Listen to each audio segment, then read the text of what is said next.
Before class was dismissed one Friday in September, music teacher Timothy King promised that next week he would show his students how to play a hit Selena song on the guitar for National Hispanic Heritage Month.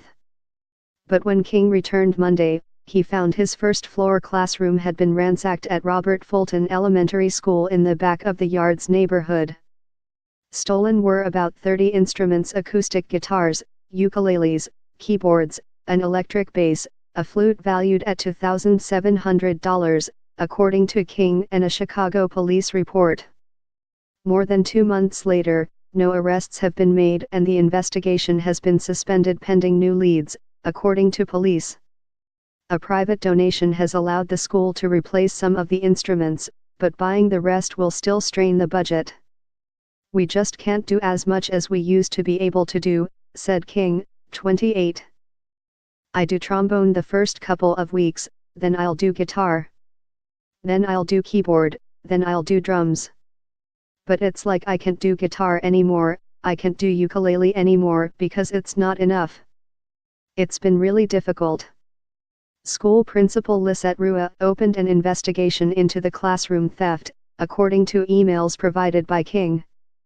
And she ordered school security to change the angle of a surveillance camera outside to reduce blind spots after a review of the videos did not show anyone entering the music classroom on the day of the burglary. Neither Rua nor Chicago Public Schools responded to requests for comments. School insurance does not cover the instruments, and King said he will have to spend his entire annual budget to replace them. He had planned to use the money to buy other kinds of instruments to expose his students to more choices. King's budget consists of $1,000 from the school and a $1,000 grant from Ingenuity, an arts advocacy group that works with the city, he said. King believes he should be able to replace most of the instruments because of teacher discounts.